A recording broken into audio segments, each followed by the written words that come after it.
सच और झूठ कुछ नहीं होता, बस अपना अपना नजरिया होता है। इंसान वही बनता है जो उसे वक्त और हालात बनाते हैं। भला बुरा सब भ्रम है। मैं भी एक भ्रम में जी रही थी, या ये कहूँ कि मेरे चारों तरफ सिर्फ भ्रम ही भ्रम था। और एक दिन वो सारे भ्रम टूटे और मेरी जिंदगी को मौत की चौखट पर ले गए। नमस्कार, मैं दिव्यांका त्रिपाठी दहिया क्राइम पेट्रोल सतर्क विमेन अगेंस्ट क्राइम की श्रृंखला में आपका स्वागत करती हूँ। हम सब एक खुशहाल आसान सी जिंदगी चाहते हैं, लेकिन हम ये अच्छी तरह से जानते हैं कि दुख दर्द तकलीफ हमारी जिंदगी का एक अभिन्न हिस्सा है। धूप छांव, फूल और कांटे, ये सब एक ही आयाम में पाए जाते हैं और हर इंसान को अपने हिस्से की तकलीफ से तो गुजरना ही पड़ता है। लवली शाह 16 साल की लड़की, वो कौन से भ्रम में जी रही थी? क्या कहानी थी लवली की कि उसने ऐसा कदम उठाया? लवली के साथ जो कुछ भी हुआ उसे समझने के लिए हमें सबसे पहले लवली की जिंदगी को जानना पड़ेगा। आप सभी पंचगणों से हमारी विनती है कि हमको इंसाफ दिलवाइए। ये वृंदावन सालों पहले हमसे कर्जा लिया और आज तक रकम नहीं लौटाया। जरा पूछिए इससे, कब देगा हमारे पैसे? 5,000 रुपये लिया था इनसे, सूद मिला के 14,000 वापस कर चुके हैं। और कितना दें हम बताइए? लेकिन 11,000 रुपये अभी भी बाकी हैं। पाई पाई का हिसाब रखे हैं, पूछ लो इनसे। वृंदावन, सम्राट जी ने अपने सारे कागज दिखाए हैं, रकम तो तुम्हें लौटानी पड़ेगी। देखिए, अगर देना है तो आपको मालूम है कि खेती बाड़ी का क्या हालत चल रहा है, थोड़ा बखत दीजिए तो कोशिश नहीं नहीं करते नहीं, पंच परमेश्वर, आप लोग इसकी बातों में मत आइए, फैसला सुनाइए अपना।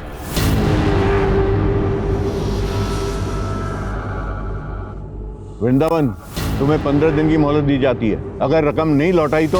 वाह, क्या न्याय किया है। गरीब पर जुल्म और साहूकार को सलाम। ए लवली, बीच में मत बोल। मालूम नहीं पंच परमेश्वर होते हैं? ए वृंदावन, समझा ले इसको। पंचायत के बीच में लड़की बोले शोभा नहीं देता। और आप जो पिछले 5 सालों से सूद का चक्कर घुमा घुमा कर कर्जा वसूली कर रहे हैं, आपको शोभा देता है? जानते हैं किससे बात कर रही है? क्या बोल रही है? पंचायत में लड़की नहीं बोलती है। चलो जाओ। आज की लड़कियां पंचायत तो क्या पार्लियामेंट में भी बोलती हैं, और हम भी बोलेंगे। अगर कुछ गलत होगा ना तो हम बोलेंगे। वृंदावन, समझा इसको, वरना ठीक नहीं होगा। तुम घर जाओ। अरे तुम घर जाओ, क्या बोल रही हो तुम? अरे घर जाओ ना तुम।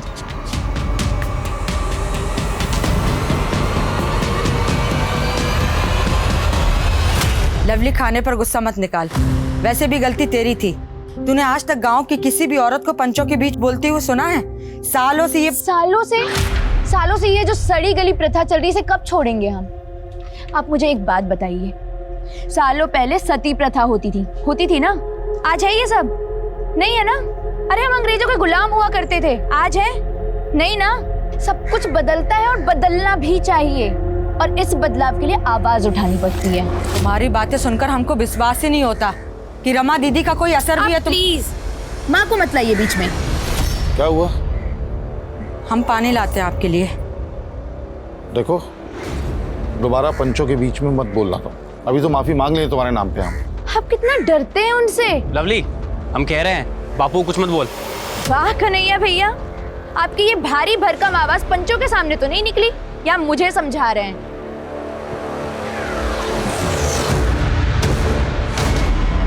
Insulating supporting medium, construction of Van de Graaff generator. तो चलिए, वैन डी ग्राफ जनरेटर का नाम वैन डी क्यों रखा गया, कौन बताएगा? अच्छा गौतम, तुम बताओ। सर, रॉबर्ट जे वैंडी ग्राफ नाम के वैज्ञानिक ने इसे इन्वेंट किया था, इसीलिए। वेरी गुड, शाबाश।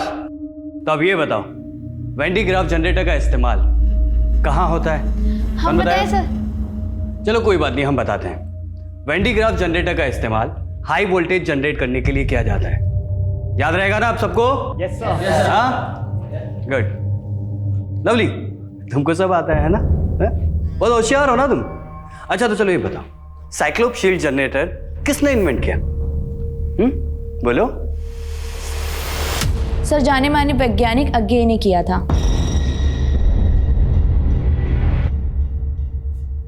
तकलीफ मत कीजिए सर, अज्ञे वैज्ञानिक नहीं बल्कि कवि हैं। आपको फिजिक्स आती है, लेकिन फिजिक्स पढ़ाना नहीं आता। चुप करो। और इस सेमेस्टर के सारे चैप्टर अगली बार 3 बार लिख कर लेके आना अगली क्लास में, नहीं तो कोचिंग क्लास में बैठने नहीं देंगे। जाओ, दफा हो जाओ। जाती हो या फिर से सस्पेंड होना है?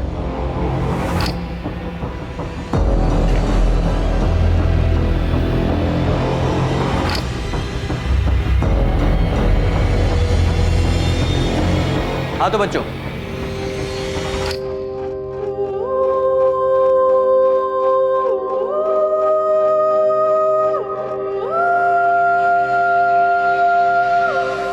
लवली, तुमने रमा दीदी से पैसे क्यों मांगे? माँ है वो हमारी, अब मांग लिए तो क्या हो गया? वो कुछ कहती नहीं है तो ठीक है, लेकिन वो भी कोई रईस नहीं है कि तुम उनसे जब चाहे खर्चा करवाती रहो। आपकी प्रॉब्लम क्या है? आपको तो पैसे देने नहीं है ना? और अगर मेरे माँ बाप दे रहे हैं तो आपको क्या परेशानी हो रही है? देखो बेटा, इंसान को उतना ही पैर फैलाना चाहिए जितना चादर होता है। अब तुम यहाँ रहती हो, हमारा जिम्मेदारी है, और हमारे पास ज्यादा पैसा नहीं है। फिर से हाथ खड़े कर दिए ना? बेटा लवली, ज्यादा मत बोलो तुम। बोलेंगे हम, ऐसे बेबसी की जिंदगी नहीं जी सकते हम। ये मत करो, वो मत करो, सपने मत देखो। अरे तंग आ चुके हैं हम, घुटन होने लगी है हमें। ऐसे जीने से अच्छा ना लगता मर ही जाए। और वैसे भी आप दोनों को ना कोई फर्क नहीं पड़ता हमारे होने ना होने से। एक काम करते हैं, मर ही जाएंगे आज हम।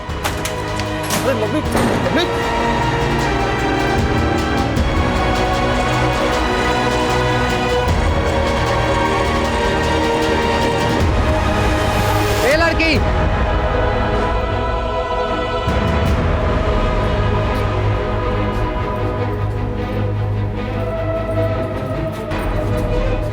लवली अभी तक नहीं आई? सुषमा, तूने लवली को देखा क्या? रोज शाम को इस समय तक कोचिंग क्लास से आ जाती है। नहीं, हमने तो नहीं देखा लवली को।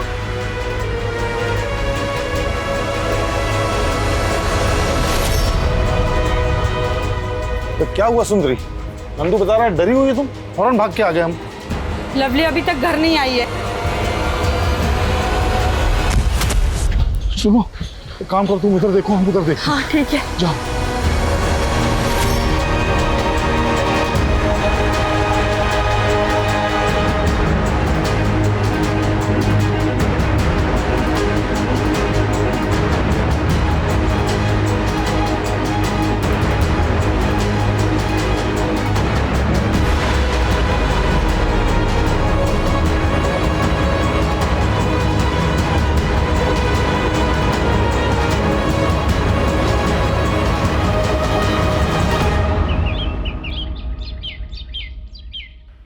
वृंदावन, लगता है अब हमें पुलिस में खबर कर देनी चाहिए। पुलिस नहीं।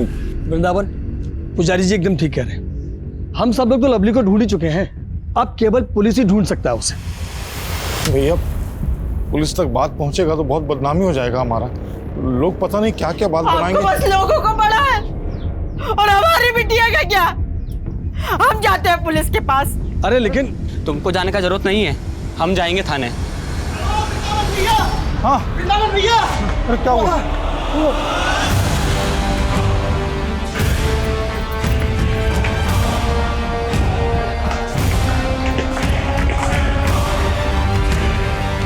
Lovely, lovely! अरे मेरी बच्ची! लवली!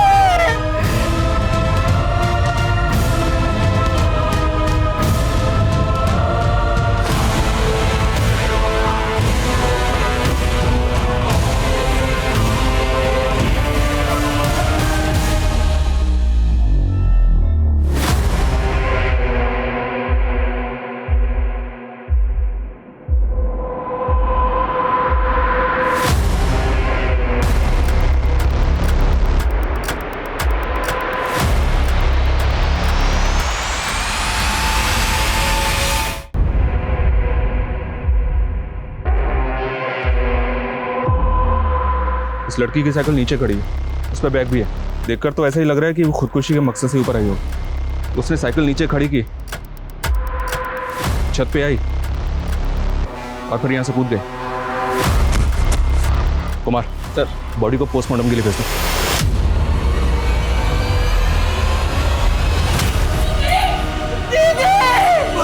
क्या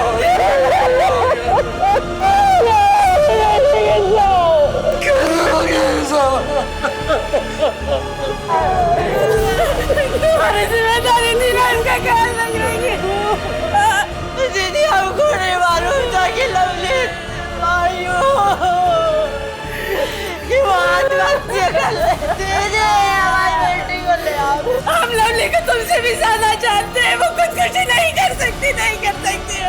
पुलिस तो कह रही है। कुछ भी कहे, हम नहीं मान सकते। हमारी लवली खुदकुशी नहीं कर सकती। जरूर लवली के साथ कुछ हुआ होगा। हमारे जब तक इसका पता नहीं चलता हम चैन से नहीं बैठेंगे। हमारी बेटी को ले आओ दीदी, हमारी बेटी को ले आओ।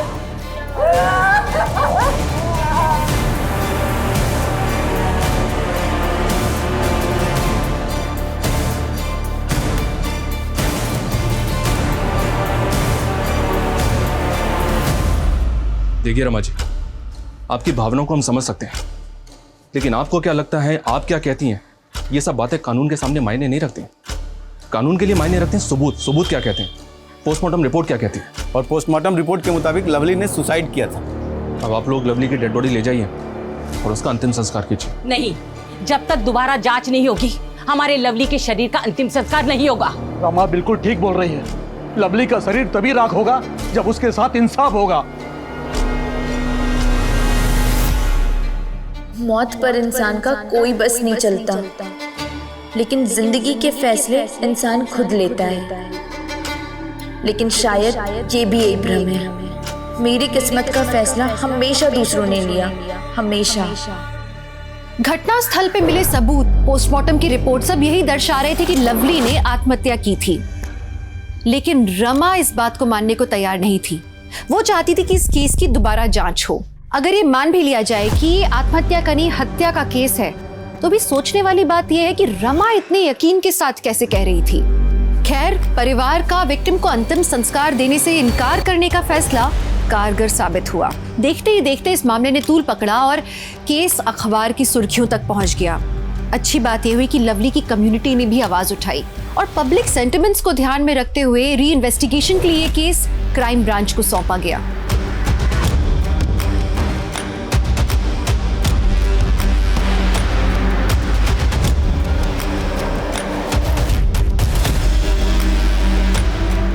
पोस्टमार्टम रिपोर्ट के मुताबिक लवली ऊंचाई से गिरी और जमीन पर सर टकराने से उसकी मौत हुई।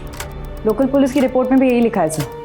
पड़ोसियों से पता चला कि लवली पढ़ने के लिए कोटा जाना चाहती थी, लेकिन घर वालों ने मना कर दिया तो वो काफ़ी अपसेट थी। हमारे लिए महज एक केस हो सकता है, लेकिन किसी ने अपनी बेटी खोई, और अगर उसके साथ कुछ नाइंसाफी हुई है तो उसे इंसाफ दिलाना हमारा फर्ज है।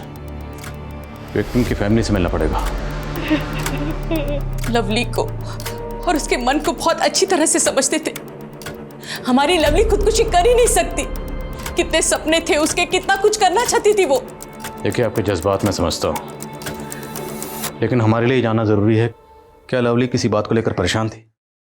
उसने कभी कुछ कहा हो आपसे या आपने कुछ देखा हो? सर, लवली की मौत के एक दिन पहले उसने हमें फोन किया था। तो हम क्या करें मम्मी? हमको कोटा जाकर आईआईटी की तैयारी करनी है। मम्मी, हमारा सपना है कि हम देश के सबसे अच्छे इंजीनियरिंग कॉलेज में पढ़ें, कुछ करें। हमने कहा ना, हम उनसे बात करेंगे, वो मान जाएंगे। मम्मी, लेकिन तब तक फॉर्म भरने की डेट निकल जाएगी। सिर्फ 6,000 रुपए चाहिए। हम भिजवाते पैसे, अभी भिजवाते। Thank you mummy, thank you, thank you. उसी दिन लवली ने कोटा के किसी इंस्टीट्यूट का फॉर्म भरा था। कितना खुश थी वो। तो लवली को कोटा भेजने के लिए आप लोग भी राजी थे? हाँ साहब, लवली की खुशी से बढ़कर हमारे लिए कुछ नहीं था साहब। आप ही सोचिए ना सर, अगर लवली किसी बात को लेकर हताश थी तो एक दिन पहले वो कोटा का फॉर्म क्यों भरती? देखिए, आपकी बात मैं समझता हूँ, लेकिन पोस्टमार्टम रिपोर्ट तो यही कहती है कि उसने खुदकुशी की थी। तो आप भी यही मानते हैं कि हमारी लवली ने खुदकुशी की? देखिए, जब तक हमारी तहकीकात पूरी नहीं हो जाती हम कुछ नहीं कह सकते। हम इस केस की तहकीकात फिर से करेंगे, फिर देखते हैं।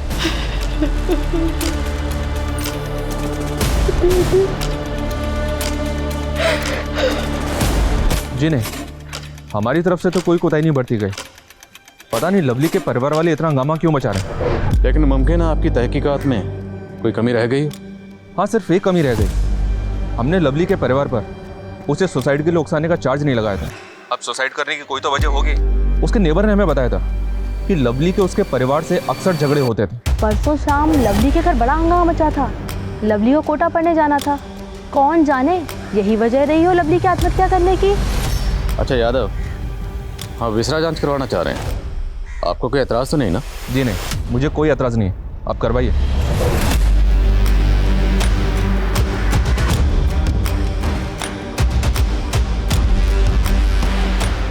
सर, इस रिपोर्ट के मुताबिक लवली ने खुदकुशी नहीं की।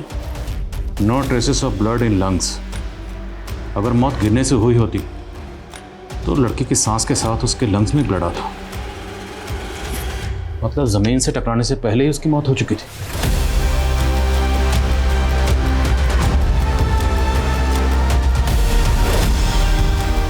लवली साहू 10 बजे कोचिंग इंस्टीट्यूट पहुंची और तकरीबन 1 बजे वहां से निकली। सर, हमारे पास विटनेस है जिसने लवली को वहां से लौटते वक्त देखा था। तो मतलब साफ है, लवली के साथ जो भी हुआ इंस्टीट्यूट से लेकर घर के रास्ते के बीच में ही हुआ। सर, लोकल पुलिस का जो विटनेस है लक्ष्मण, उसका कहना था कि जब लवली से उसकी टक्कर हुई तो वो काफ़ी परेशान लग रही थी और हड़बड़ी में कहीं जा रही थी। तो मतलब लवली के साथ उस दिन कोचिंग क्लासेस में कुछ हुआ होगा। हम शुरुआत वहीं से करें। सर,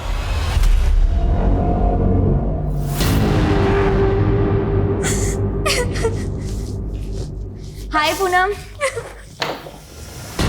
तू रो क्यों रही है? देख कितना गंदा गंदा लिखा है हमारे बारे में। हमारा नंबर भी दिया है।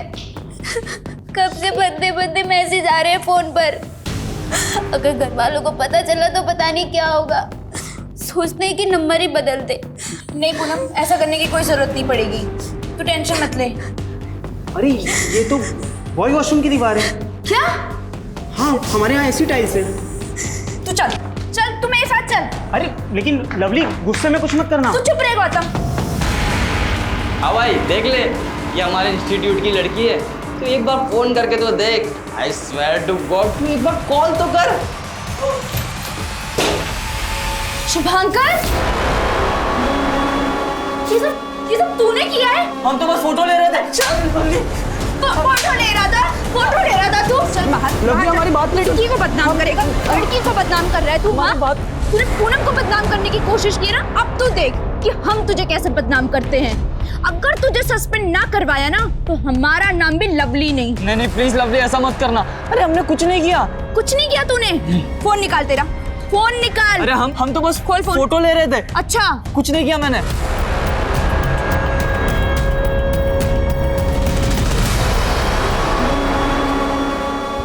हाय लवली, बड़ा ही प्यारा नाम है ना। दीपक हमारे रास्ते से। अरे सुनो तो सही, गुस्सा क्यों हो रही हो? कसम से गुस्से में ना तुम और भी लवली लगती हो। भाई अभी जी इसलिए नाराज हैं क्योंकि पूनम पे तो हमने पूरी दीवार लिख दी, इनके लिए हमने कुछ लिखा नहीं, इसीलिए बस। हटो यहाँ से तुम लोग। दीवार क्या, पूरा कमरा लिखना पड़ेगा इस लवली के लिए।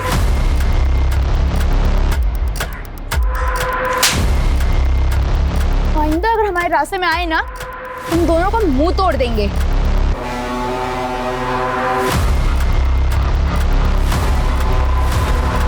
सर, बॉयज टॉयलेट वाले इंसिडेंट के बाद लवली ने शुभांकर को सस्पेंड करवा दिया था, लेकिन जब दीपक और सुनील के साथ झगड़े की खबर मैनेजमेंट वालों को पता चली तो लवली को भी 1 हफ्ते के लिए सस्पेंड कर दिया।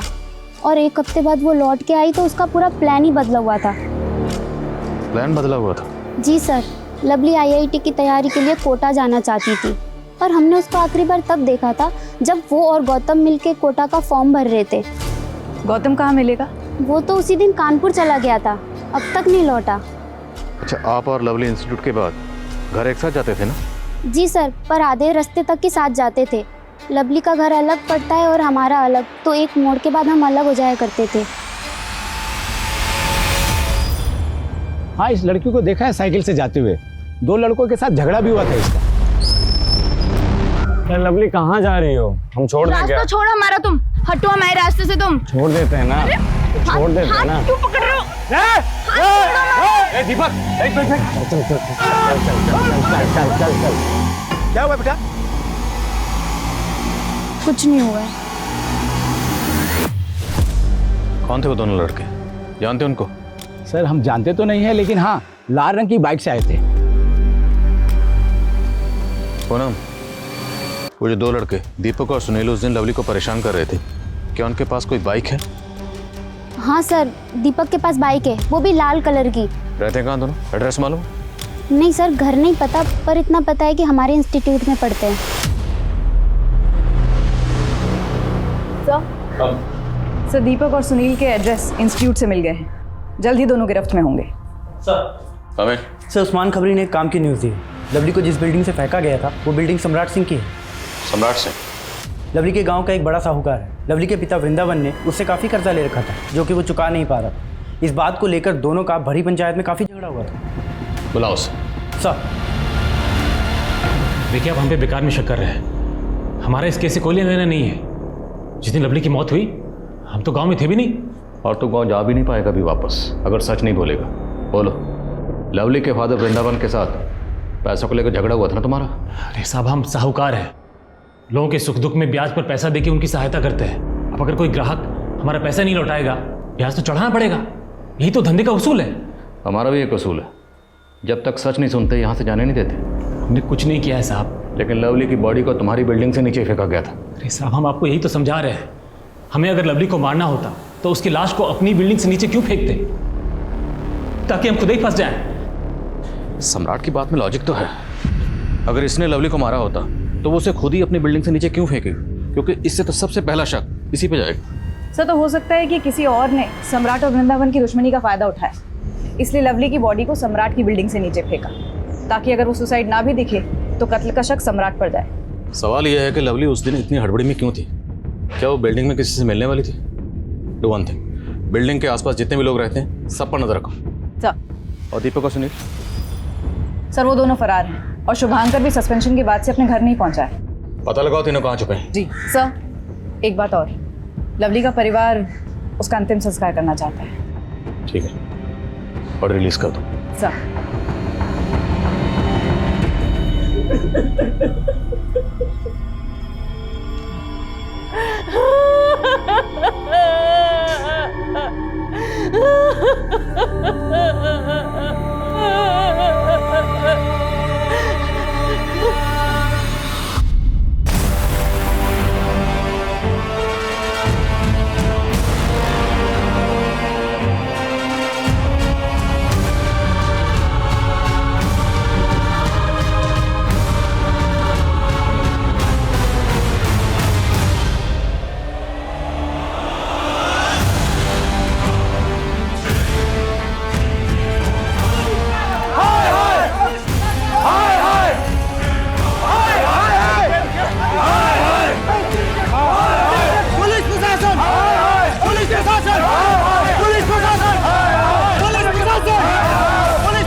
एक मिनट, शांत हो जाइए, शांत हो जाइए।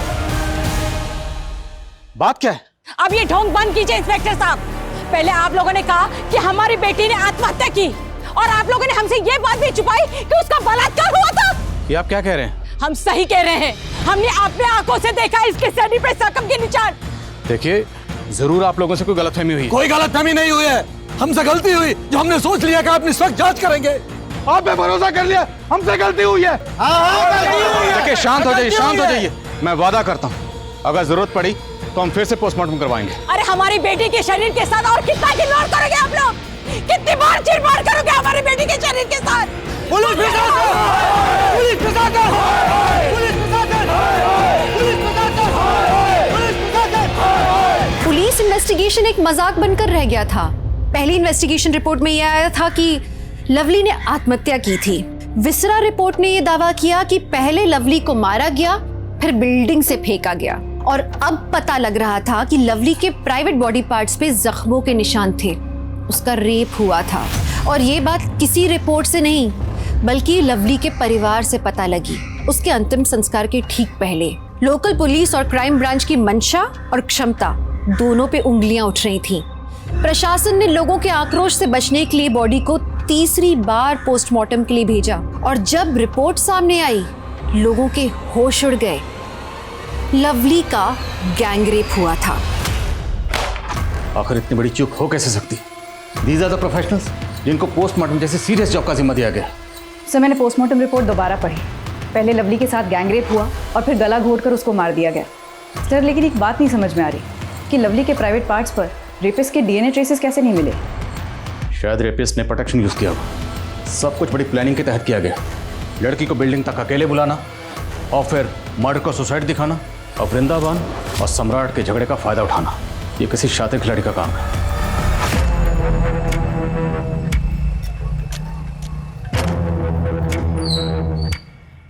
शुभंकर, हेलमेट पहन ले, पुलिस ढूंढ रही है हम लोगों को। तुम भी बैठ। क्या लवली पिछले 13 साल से अपने मौसा मासी के साथ रह रही थी? जी सर, अभी अभी उस्मान ने खबर दी। दरअसल लवली के पैदा होने के कुछ समय बाद ही लवली की मां सुंदरी ने लवली को अपनी बड़ी बहन रमा को सौंप दिया था, क्योंकि रमा के कोई औलाद नहीं थी। लेकिन 2 साल पहले वो लोग लवली को उसके माँ बाप के पास वापस छोड़ गए। 2 साल पहले ऐसा क्या हुआ था कि लवली अपनी जन्म देने वाली माँ के पास वापस आ गई? सर ये तो अब तक पता नहीं चला। तो कहीं इस केस के तार 2 साल पहले हुए इस हादसे तो नहीं जुड़े हुए? लवली की मौसी रमा से मिलना पड़ेगा।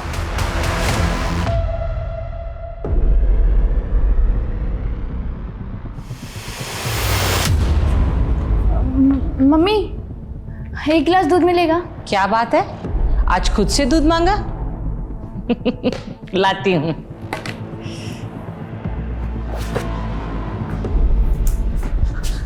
यहाँ क्या कर रहे हो? ये तुम्हारे लिए, पकड़ो, इसे पढ़ना जरूर, ठीक है? मैं चलता हूँ, बाय। लवली, लो बेटा दूध पी लो। मुझे दूध नहीं अच्छा लगता, आप पी लीजिए। हाँ? अरे कहाँ जा रही हो? अरे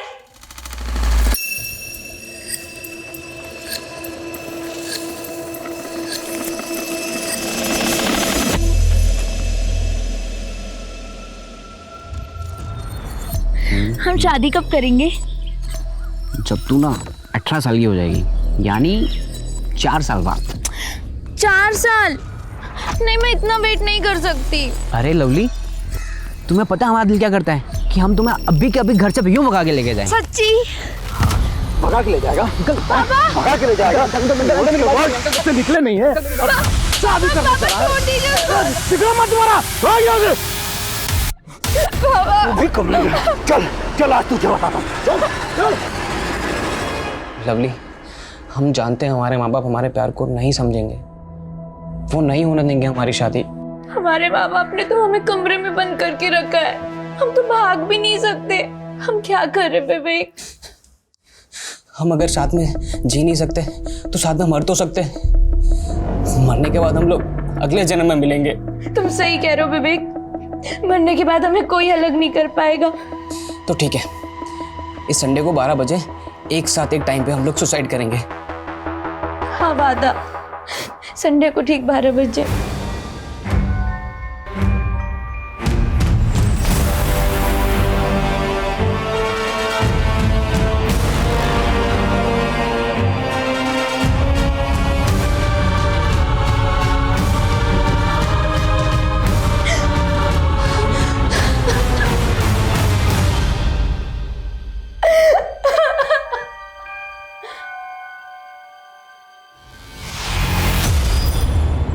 विवेक को बचाना होगा। मम्मी, मम्मी दरवाजा खोलो। मम्मी दरवाजा खोलो। मम्मी प्लीज दरवाजा। मम्मी, लवली, लवली कहाँ जा रहे हो? लवली, लवली,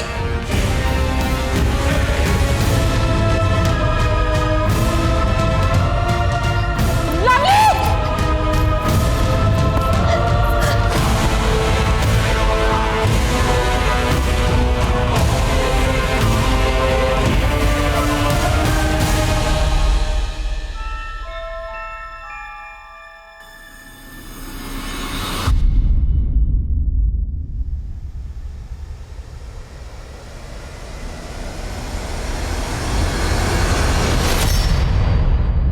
बिहारी जी, हमने पता किया, विवेक के साथ हुए उस हादसे के बाद ही आपने लवली को यहाँ भेजा था। इसके अलावा हमारे पास कोई और रास्ता भी तो नहीं बचा था साहब। दरअसल उस हादसे के बाद लवली सदमे में थी। विवेक की मौत के लिए वो खुद को जिम्मेदार मानती थी।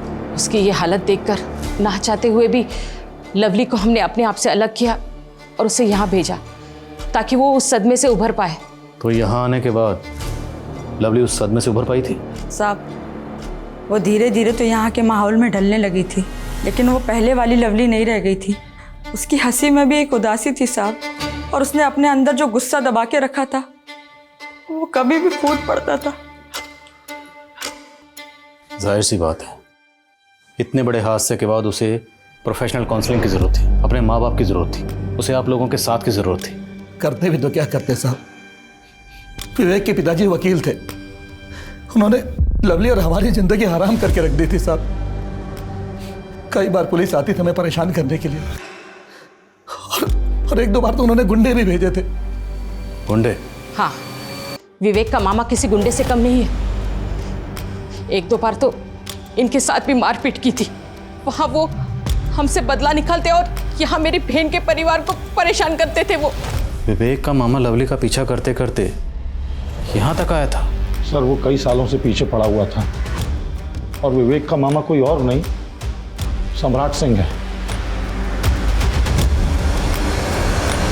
मान गए साहब, गड़े मुर्दे उखाड़ना कोई आपसे सीखे। हमारे भांजे की मौत के जख्म को आज आपने फिर से कुरेद दिया। हमारे पास फैक्ट है और तुम्हारे पास मोटिव। नहीं साहब, हमें अगर ऐसा करना होता तो 2 साल तक इंतजार नहीं करता, उसी समय निपटाती होते उसको।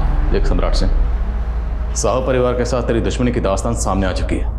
अब बेहतर यही होगा कि तू अपना गुनाह कबूल कर ले। साहब हमारी बात सुनिए, हम जान चुके कोई है जो फायदा उठा रहा है हमारे और वृंदावन के बीच के अनबन का, और उसी के झांसे में आके आप सब लोग भी गोल गोल घूम रहे हैं। गोल गोल तो तू घुमा रहा है हमें। समय सीधे रास्ते पर ला जरा से। अरे सर, सम्राट के कॉल रिकॉर्ड्स चेक किए, क्लीन है, कोई सस्पिशियस एक्टिविटी भी नहीं। अब या तो ये सम्राट बहुत स्मार्ट है, या फिर वाकई इसके और लवली के फादर वृंदावन के झगड़े का फायदा उठाकर कोई फंसाना चाहता है इस सम्राट को।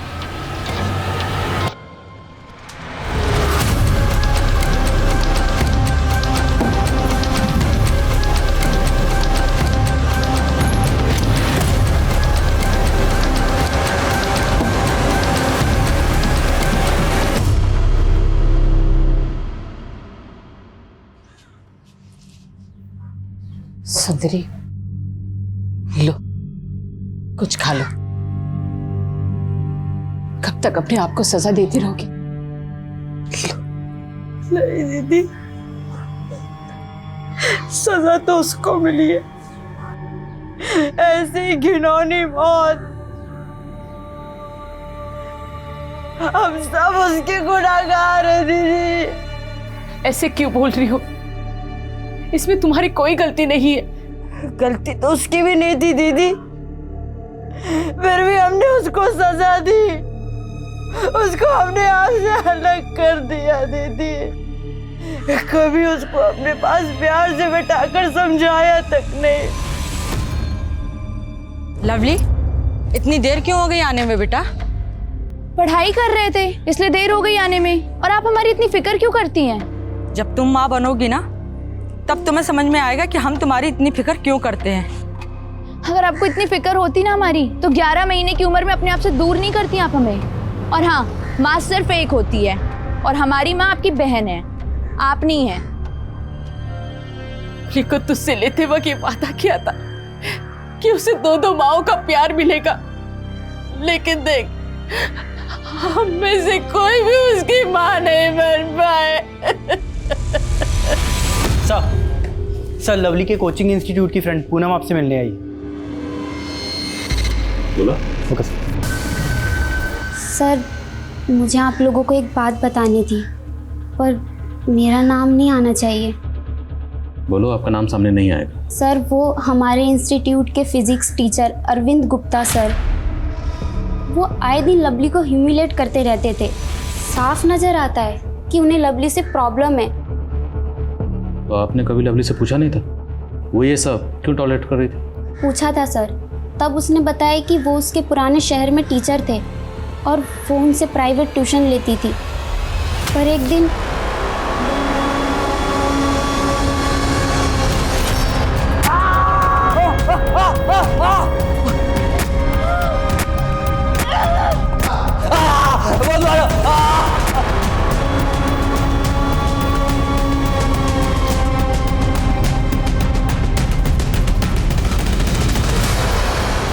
देखिए सर, मैं मानता हूँ मुझसे गलती हुई थी, लेकिन उसकी सज़ा मैं आज भी भुगत रहा हूँ। ये देखिए, पिछले 2 साल से अपने इस टूटे पैर के सहारे चल रहा हूँ सर। उसके बाद भी तू लवली को हैरेस करता रहा? नहीं सर, ऐसी बात नहीं है। हाँ, कभी कभी उसे देखकर पुरानी बात याद आ जाती तो अपने इस टूटे पैर का गुस्सा निकालने के लिए उसे छोटी मोटी सजा देता था। रेप और मर्डर छोटी मोटी सजा है? मैंने लवली का रेप नहीं किया और ना ही उसका मर्डर किया। मैंने कुछ नहीं किया सर। तुमने क्या किया क्या नहीं किया ये तो हम पता लगा लेंगे।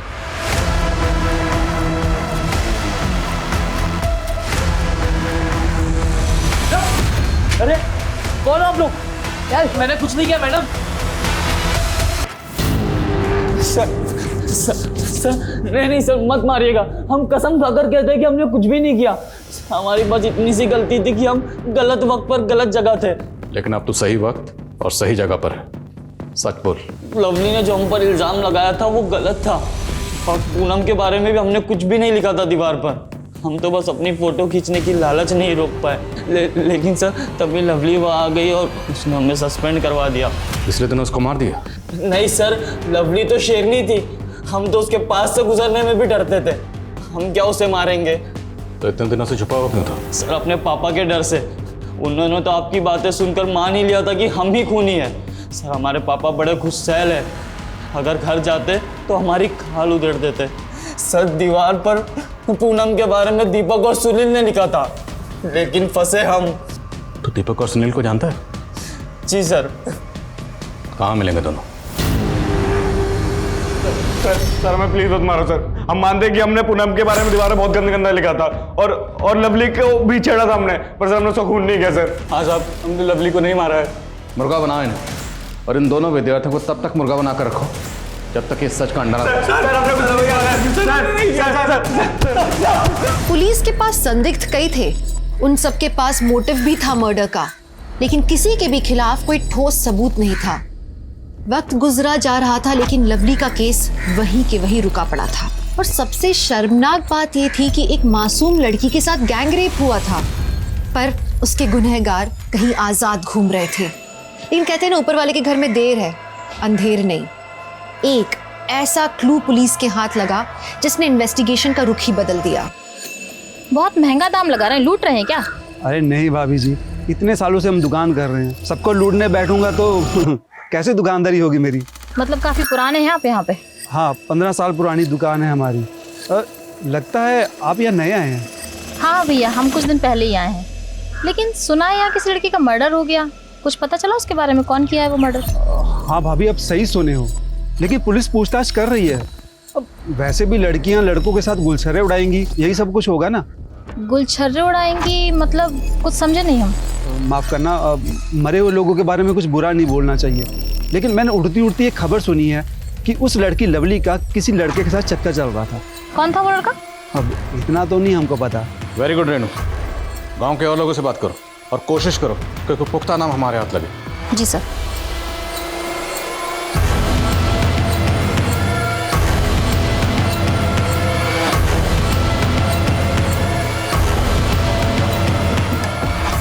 कम लवली के कॉल रिकॉर्ड्स चेक किए, एक नाम मिला है, लेकिन दोनों के बीच ज़्यादा बातचीत नहीं होती, इसलिए अफेयर जैसा कुछ नहीं लग रहा। फिर भी उठाओ sir, let's take a chance. Sir हम सच कह रहे हैं सर, लवली के साथ हमारा कोई अफेयर नहीं था सर। लड़का लड़की घूमने लगते तो सर सब लोग बातें बनाने लगते। सर लवली तो हमारी राखी सिस्टर थी सर, बहन मानते थे सर हम उसको। सर ये देखिए सर फोटो, सर नसीब से हमारे फ़ोन में फ़ोटो है सर, वरना सर जैसे आप हमें उठा लिए सर, लवली के भैया तो हमें पीटी देते थे। लवली के भैया मतलब कन्हैया? हाँ सर, उनको लगता था कि हमारे बीच में कुछ अफेयर चल रहा है, तो वो अपने साथी लेके आए थे हमें पीटने के लिए। अगली बार से हमारी बहन के आसपास भी दिखे ना तो टांगे तोड़ देंगे तुम्हारी। हम मिलेंगे क्योंकि हमने कुछ गलत नहीं किया है। ये देखो, हमारी कोई बहन नहीं है ना, तो हम लवली को बहन मानते हैं। लवली ने राखी बांध दी हमें, अब यकीन आया आपको? पूजा, एक पॉइंट मेरे जहन में बार बार चल रहा है, लेकिन उसे सपोर्ट करने के लिए हमारे पास कोई एविडेंस नहीं है। कौन सा पॉइंट सर?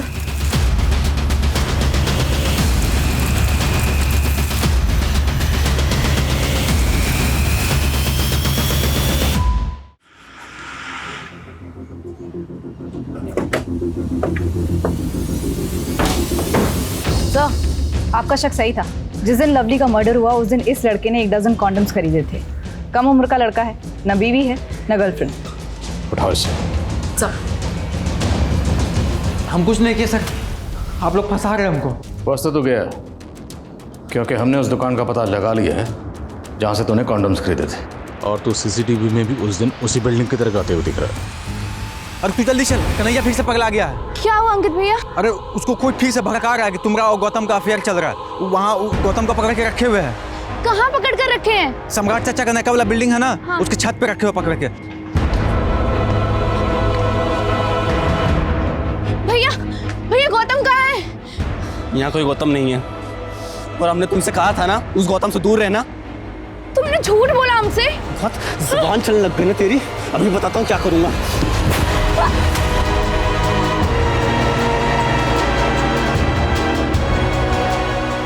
और फिर हमने अपने हाथों से उसका गला घोट दिया और आत्महत्या दिखाने के लिए उसे बिल्डिंग की छत से नीचे फेंक दिया। खुद की सगी बहन के साथ।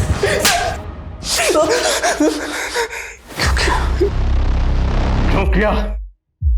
देख भैया कन्हैया, कहने में तो बहुत बुरा लगता है, लेकिन ये लवली के चाल चलन बिल्कुल भी ठीक नहीं है। वहां पर विवेक, अब यहाँ पर गौतम। विवेक तो मर गया, मुझे लगता है अब गौतम के मरने की बारी है। तू डरता है किसी से? डरते नहीं है ताऊ, लेकिन बहन है वो हमारी। अबे तेरी माँ और तेरी मौसा की नाजायज औलाद है वो। क्या बक रहे हो ताऊ ये? तभी तो उसके पैदा होते तेरे बाप ने तेरी मौसी को सौंप दिया था उसे। बताता हूँ, हमने कन्हैया को झूठी कहानी सुनाई थी साहब। खुद के भाई के बच्चों के साथ तुम्हारी क्या दुश्मनी थी? दुश्मनी हमारी बच्चों के साथ नहीं, उनके बाप के साथ थी।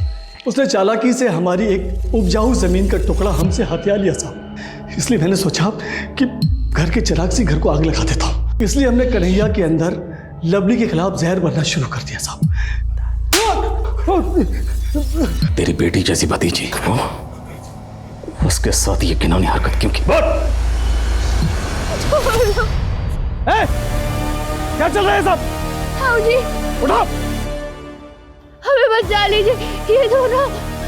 हाँ जी। अब हमारी बारी है।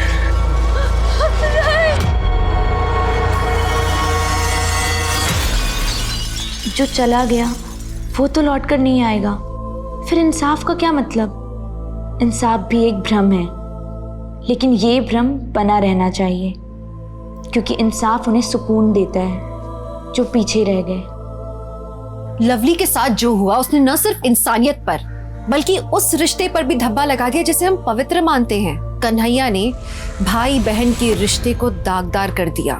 नफरत स्लो पॉइजन की तरह होता है। जब एक इंसान अपनी आंखों में गुस्सा और दिल में गुबार लेके चलता है तो नतीजा सिवाय तबाही के कुछ नहीं होता। सुदामा को अपने भाई वृंदावन से नाराजगी थी जो नफरत में बदल गई। फिर उसने शतरंज की बिसात बिछाई और वृंदावन के बेटे को ही मोहरा बना दिया। लेकिन इसमें लवली का क्या दोष था? उसे किस गुनाह की सजा मिली? सदियों से यही होता आया है। लड़ाई किसी की भी हो, नफरत किसी की भी हो, औरत ही हमेशा पिसती आई है। किसी से बदला लेना हो, उसे सबक सिखाना हो, तो अक्सर वार उस शख्स पर नहीं, उसकी बीवी, बेटी, बहन या गर्लफ्रेंड पे किया जाता है। कहते हैं ना कि किसी को अगर चोट पहुंचानी है तो सबसे पहले उसकी सबसे कीमती चीज को ठेस पहुंचाओ। तो ऐसे औरत को चीज समझकर, वजूदहीन समझकर उसे कुचल दिया जाता है। एक मर्द की दूसरे मर्द से लड़ाई, लेकिन सबसे पहले औरत ने गाली खाई, औरत ने जान गंवाई। इस तरह से औरत को वजूदहीन, व्यक्तित्वहीन समझना यही सबसे बड़ी और सबसे गंदी सोच है। तो बात बार बार वहीं आकर रुक जाती है। हर बार मैं यही बात कहती हूँ कि जब तक हम अपनी सोच को नहीं बदलेंगे तब तक औरतों के खिलाफ हो रहे क्राइम्स नहीं रुकेंगे। तो चलिए, मैं दिव्यांका त्रिपाठी दहिया इसी नोट पे आपसे लेती हूँ विदा। फिर मिलूंगी एक और सच्ची, हैरत अंगेज करने वाली कहानी के साथ। देखते रहिए क्राइम पेट्रोल सतर्क, विमेन अगेंस्ट क्राइम। एक औरत पर वार, अब हर औरत का भार। जय हिंद।